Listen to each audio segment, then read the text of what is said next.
Šiandien su kolegom tikriausiai pasikalbėsim apie įvairių formų virtuvės rakandus, vonios virtuvės rakandus, kaip aš suprantu, aš nežinau, nors galbūt kai kurie penalas, termosas, žadintuvas ir pipirinė.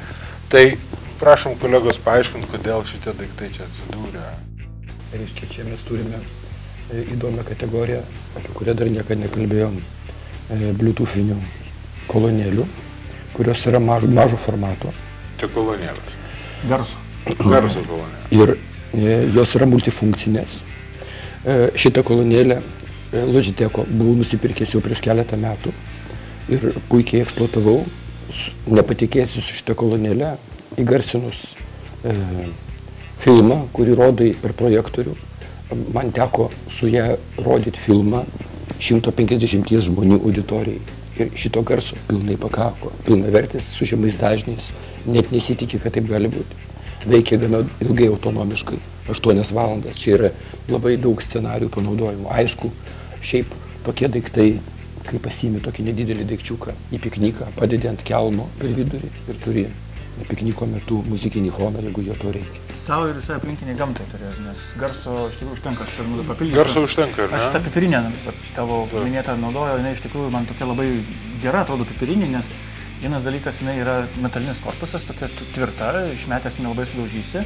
Kita vertus pipirinė su priedu, reiškia, gali visą laiką pasipildyti, jeigu trūksta elektros energijos. Štai toks padas yra, kuris USB... Jis pasikrauna atskirai? Čia yra faktiškai akumuliatorius, jis pasikrauna ir tuo pačiu pakrovėjas kolonėlėje, jį padėjus tiesiog taip, galima... Be jokių laidų, be jokių laidų, be nieko, ir galima arba ant jos padėjus klausytis ilgai ir tikėtis, kad jinai pasikraus vėliau, arba tiesiog autonomiškai nešiotis, reiškia, tik tai tą tavo minėtą pipirinę. Ir jinai dar yra, jo, ir jinai dar kalbanti yra. Išmani, ar kalba? Kalbanti, žiūrėk, kaip jinai kalba gražiai, vat, pavyzdžiui, dabar įsijungsim. It is ready, waiting for device connecting.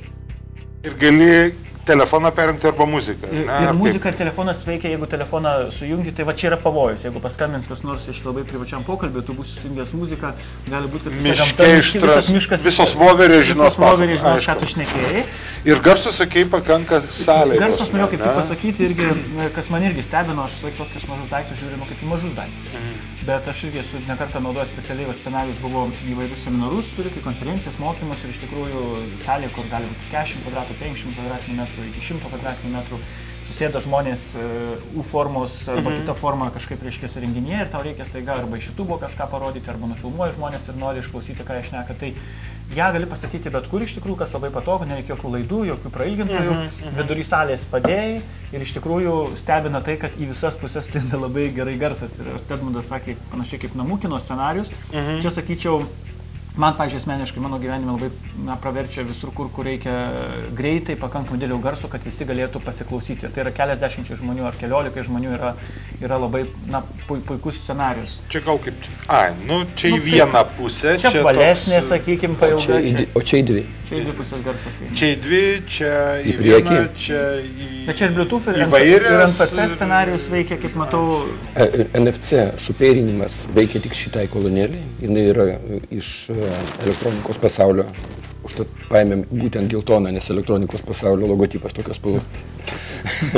Jinai yra didžiausia. Kas man buvo labai keista ir įdomu, tai kad, reiškia, šitų daiktų gamoje, šitą daiktą, kurį naudoju keletą metų, jisai turi, kaip čia šnekėjome, laisvų rankų įrangą, ne tik tai kolonėlę, atkurti muzikai ar ten kažkokiai fonogramai. Šita kolonėlė irgi tik tai tiek turi, bet jinai turi bevėlį indukcinį pakrovėją, tai čia yra ta ypatybė. Kodėl kiek turi telefonų kalbikų? Tai taip, laisvų rankų įranga. Reiškia, o šitos kolonėlės, reiškia, šita kolonėlė yra iš Digimaxo, o šitas kolonėlės pasižymi tokią labai įdomią savybę. Aš pirmą kartą su tą susidūriau. Tai yra, jos turi multifunkcionalumą pakankamai išvystyti. Tai yra, turi mikro SD kortelės lizdą, tiek viena, tiek kita. Reiškia, įdėjus šią mikro SD kortelę galima naudoti kaip MP3 grotuvą. Kitas dalykas, abiejose šitose kolonėlėse yra FM-iniai imtuvai.